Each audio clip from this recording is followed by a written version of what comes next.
Hello everyone, चलिए थोड़ी सी workout पे ही चर्चा कर लेते हैं आज कि हमारा वर्कआउट कैसा हो जिससे हमारी बॉडी से टॉक्सिन्स, हैवी मेटल्स निकले। हमें लगता है कि हमारे पूप के द्वारा या यूरिन के द्वारा सबसे ज्यादा बॉडी की क्लेंजिंग होती है, पर हैवी मेटल्स एंड टॉक्सिन्स का निकलने का रास्ता, सबसे पहला रास्ता आपका स्वेट है। सालों से ये मेटल्स आपके हर एक पोर्स में जाकर छुपे होते हैं और आपके एवरीडे पूपिंग एंड यूरिनेटिंग से नहीं निकलता। तो पेशाब पॉटी से नहीं निकल सकता। ये चीजें पूरी तरीके से आपको वर्कआउट करना ही पड़ेगा। वर्कआउट पे जब हम एक पर्टिकुलर पेस में चलते हैं और जिस तरीके से स्वेटिंग होती है, तब जाके ये मेटल्स आपके बॉडी से बाहर होने लगते हैं। तो चलिए एक छोटा सा पैटर्न समझने की कोशिश करते हैं कि वर्कआउट एक्चुअली कैसे करें। सबसे पहले बॉडी को आपको एक्टिवेट करना होगा। भले आप किसी भी टाइम पे वर्कआउट कर रहे हो सकता है आप सुबह सुबह अर्ली मॉर्निंग ना कर रहे हो, आप 11-12 बजे टाइम चुने या शाम को चुने, जैसी आपके ऑफिस टाइमिंग से आपको टाइम मिलता है। मेरे हिसाब से सबसे सुंदर टाइम होता है 5 से 7 के बीच में, जो वर्कआउट के लिए सही समय है। उस टाइम आपकी बॉडी को आपको एक्टिवेट करना, कभी भी वर्कआउट करिए तो एक्टिवेट जरूर कीजिए। और एक्टिवेट करने का मतलब क्या है, आपको आपके ग्लैंड्स को एक्टिवेट करना है, आपके हार्मोन्स को एक्टिवेट करना है, देन आपके सिस्टम को, लिम्फेटिक सिस्टम, सर्कुलेटरी सिस्टम, यानी आपके खून के संचार को सही करना होगा, आपके सफाई के संचार को सही करना होगा, एक्टिवेट करना होगा। इसके अलावा आपको अपने जॉइंट्स को फिर एक्टिवेट करना है, देन मसल्स को। तब स्लोली स्लोली धीरे धीरे आपको रिदम बढ़ानी है सिंपल एक्सरसाइजेस के साथ, मूवमेंट के द्वारा।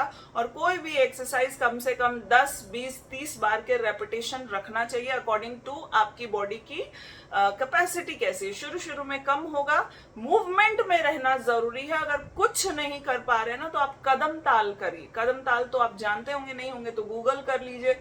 स्कूल में बचपन में आपको परेड सिखाया गया होगा जिसमें कदम ताल होता है, वही कदम ताल। अगर आपको कोई एक्सरसाइज करते करते आप थक जा रहे हैं ना, 5 बार किया थक गए, तो आप कदम ताल कीजिए, वो आपको मूवमेंट में रखेगा। जरूरी क्या होता है ना, मूवमेंट में रहना। ज्यादातर लोग क्या करते हैं, 10 बार 20 बार खूब कस के कूद लिए, उसके बाद 2 मिनट खड़े हो गए। ये तरीका बहुत गलत है। इस तरीके से आपका बॉडी हीट हुआ फिर डाउन हो गया, हार्ट बीट थोड़ा रेज हुआ फिर डाउन हो गया, ये सही तरीका नहीं है।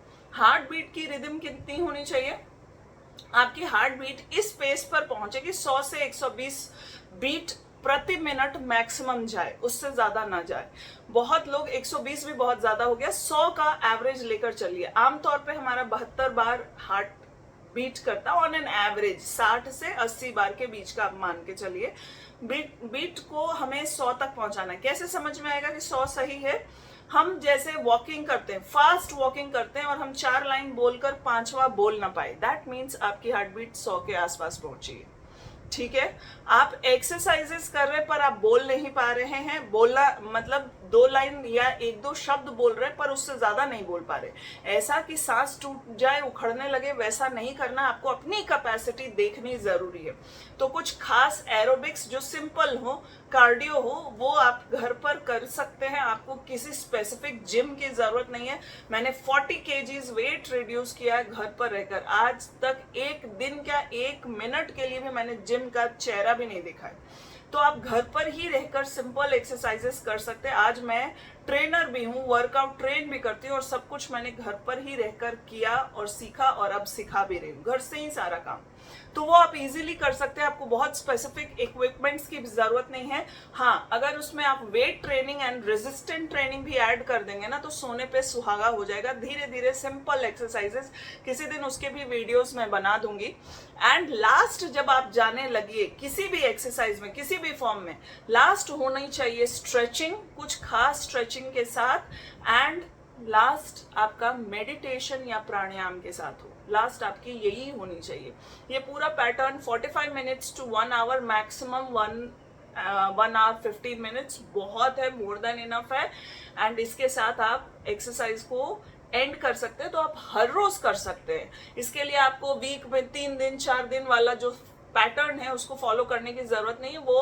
वो लोग फॉलो करते हैं जो बहुत हाई इंटेंसिटी एक्सरसाइजेस करते हैं, बहुत हैवी वेट के साथ ट्रेनिंग करते हैं, उनको ऐसी करने की जरूरत है। आप एवरीडे करिए, करना कंसिस्टेंटली जरूरी है। आप धीरे धीरे देखेंगे कि आपके स्वेट से एक अजीब सी स्मेल आनी शुरू हो रही है। जब आप वर्कआउट करते हैं खासतौर पे तो उसकी बदबू अलग सी होती है, मेटेलिक स्मेल होती है, आप पहचानना शुरू कर जाएंगे। और धीरे धीरे आपकी बॉडी की क्लिनसिंग जैसे जैसे होगी आपका स्किन भी ग्लो करना शुरू करेगा। अगली वीडियो बहुत जल्द लेकर आऊंगी। Till then take care, bye bye. और अगर वीडियो अच्छी लगी तो फॉलो करना मत भूलिएगा। स्वस्थ रहिए, मस्त रहिए, जबरदस्त रहिए।